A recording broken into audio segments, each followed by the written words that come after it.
Welcome to the Dr. Zwig Show, where I show you how bad states of mind and difficult life issues aren't pathological, but rather signs of personal growth trying to happen.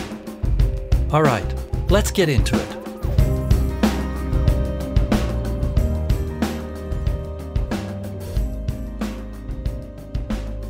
Hey people, welcome. How are you doing today?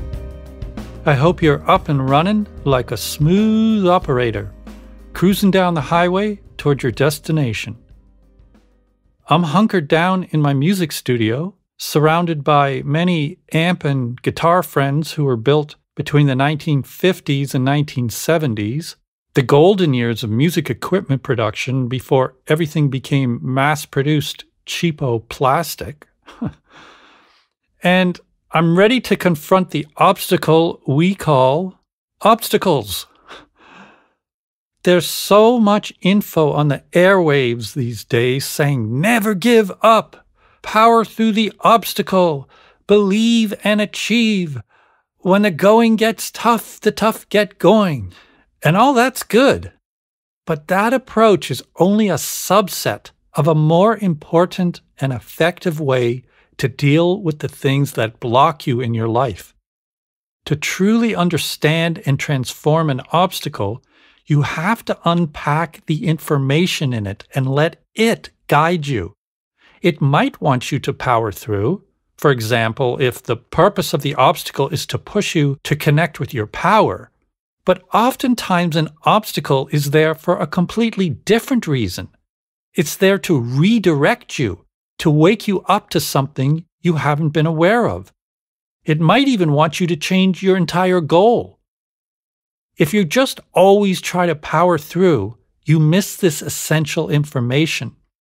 You might even succeed at your goal, but it's at a cost, because when you repress or ignore information in your life, it has an insidious way of showing up again at a different time as a different problem down the road. So let's get into this. In episode 50, I showed you how to identify your authentic goals and process the obstacles that get in your way. Every goal has a story behind it, and if you're not conscious of how it drives you to pursue your goal, you're not going to be aware of what you're really doing or what your deeper motivations are. This is going to set you up to experience obstacles that upend your life in ways you couldn't have predicted. You might very well succeed at your goal, but at an expense you may not have banked on.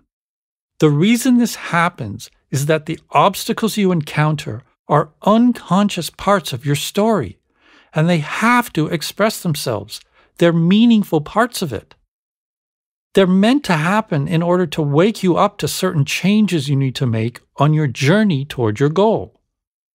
The classic example is the common story of someone who spends years pursuing a goal and either fails at it and feels depressed, or succeeds and feels like, is that it? Is this all there is to life? And then they get depressed too. Or wait, there's a third option. You can just not pursue any goals at all and then feel depressed that your life is boring. All these examples are results of either avoiding or just powering through obstacles, but never processing them as meaningful information. I remember a deep and complex process one of my clients went through. It shows the uncanny power of an obstacle and how it carries meaning and serves a purpose. I had a client who wanted to have a child, but she wasn't aware that it was mostly in order to not feel like there was something wrong with her. She felt like the odd one out since all her friends had already had kids. She felt pressured to be, quote, normal, whatever that is. She tried for years but couldn't conceive. Finally, after many in vitro procedures, she gave birth to a beautiful but severely disabled child. He couldn't speak, socialize, or relate in any sort of, quote, normal way. And tragically, at age 8, he died of an illness doctors didn't understand. Now, of course, you can say all of this was just chance, or from the in vitro treatments, or a result of some kind of unknown hereditary factor, and had nothing to do with her or her process. But when I had her explore the part of herself that her child represented, she got in touch with a deep desire to not adapt to society's conventions. She had a powerful cathartic experience of realizing how her whole life had been an attempt to be like she thought the world wanted her to be, so that she'd feel accepted and loved. And of course, this included having a child. Her child's inability to adapt to social conventions and relate to people in the so-called normal way was a mirror expression of her own need to accept and love herself for who she truly is, not for being able to adhere to society's demands. He was her angel on many levels. Now, am I saying she made a mistake? Absolutely not. She had an awesome child and a deeply transformative life experience. This is how we learn and grow. My point is simply that knowing the story that drives your goals will help you on your path. It'll give you more choice, more awareness, and it'll help you navigate your process. So, when you have a goal, the most important question you can ask yourself is, why? Get in touch with your deeper motivations so you can pursue your goals in a conscious way. If my client had done this, she might have still gone ahead and had the same beautiful child, but she would have gone into the process with eyes open. It's when we pursue our goals with our eyes half closed that we encounter the most difficulties. The obstacles we meet speak directly to this unexplored why.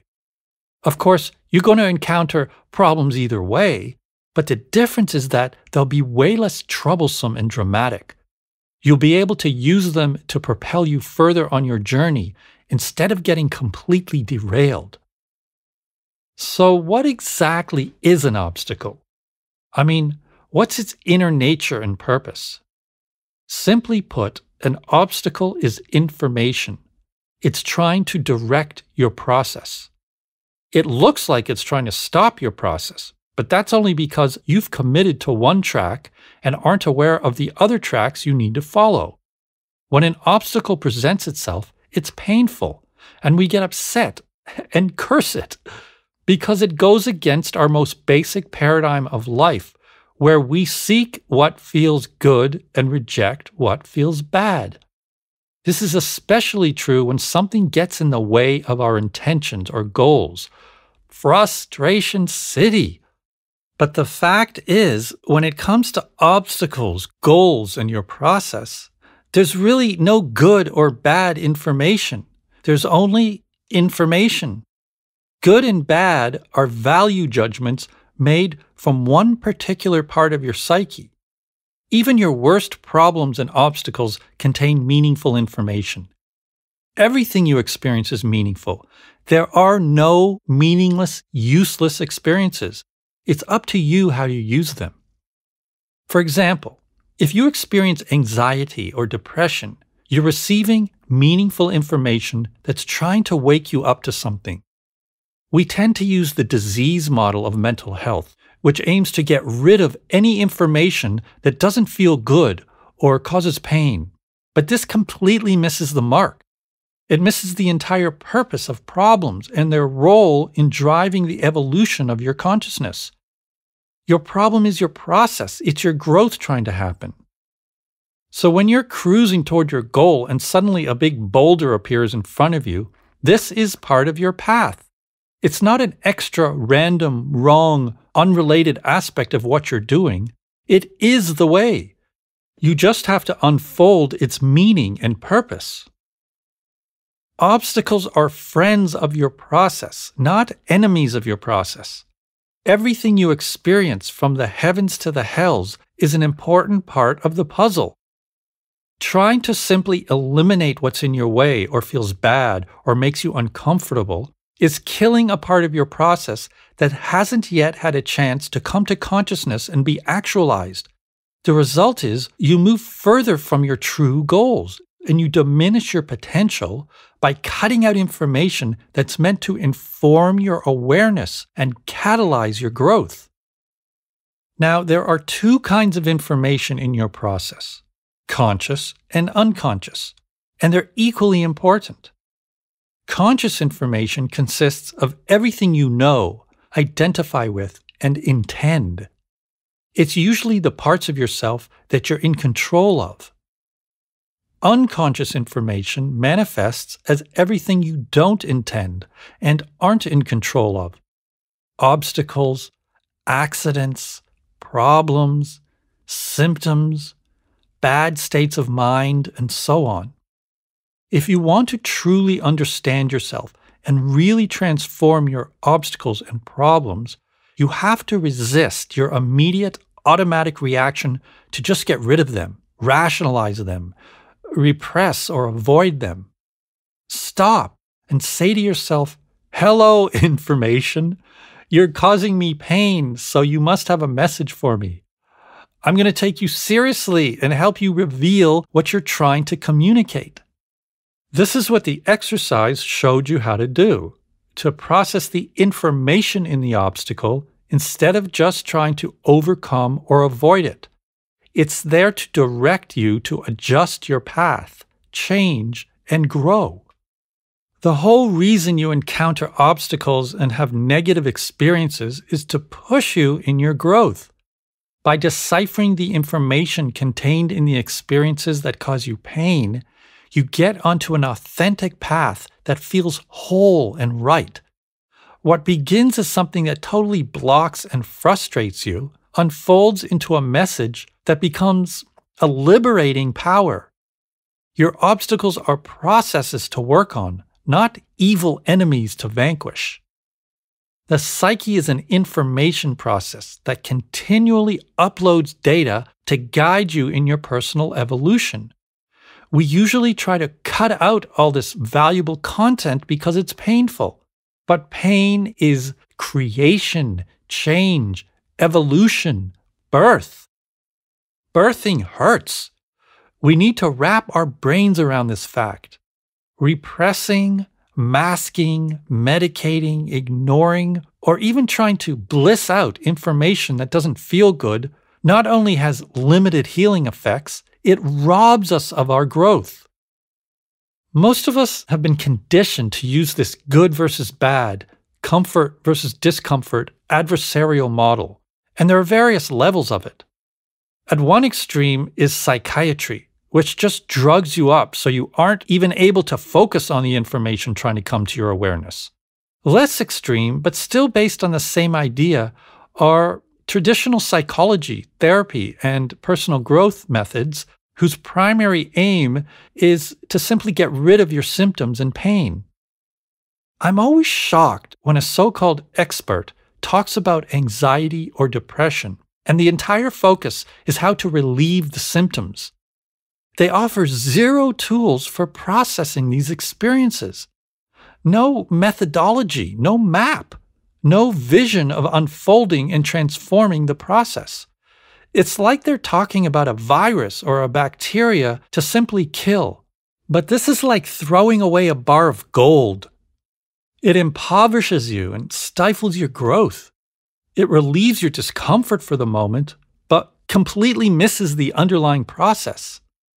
Even softer methods like meditation and various spiritual practices still aim at getting rid of the bad feelings and provide no way of tapping into, exposing, and unfolding the process that's trying to awaken and heal you.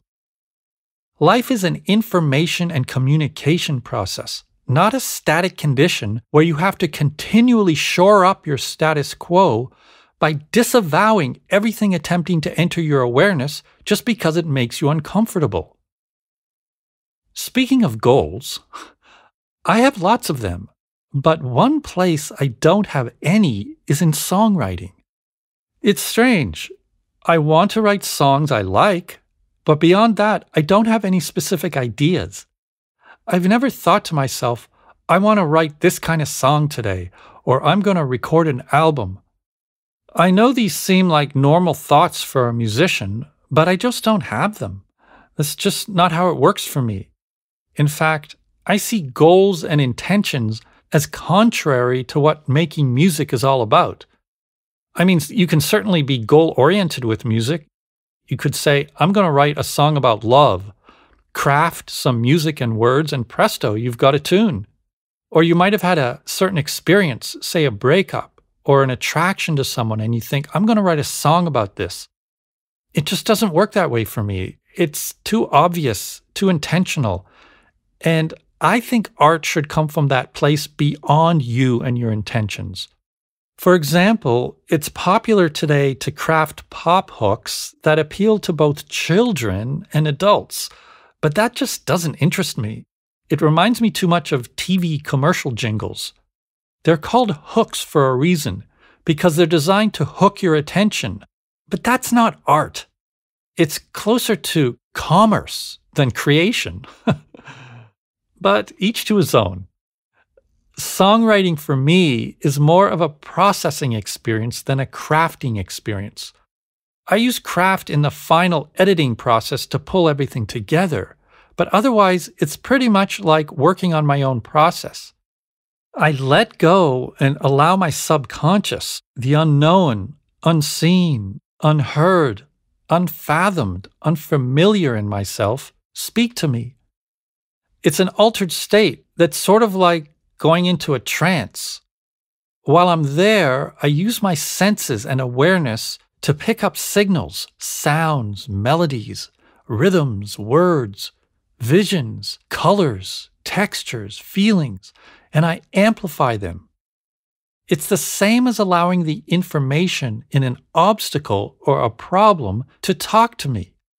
In both instances, it's a process of uncovering something that's already there and just needs to be expressed. Yup, I think songs are already there in the subconscious or in the air, who knows? And musicians just put up their antennas and pick up the signals. It's the opposite of intention. It's exploring the anti-intentions that are always operating within you. The only intentional element is the pursuit of unfolding and following where these anti-intentions are trying to go. That's why, even in this exercise about goals, we explored, amplified, and processed the anti-intentions, meaning the obstacles to your intentions.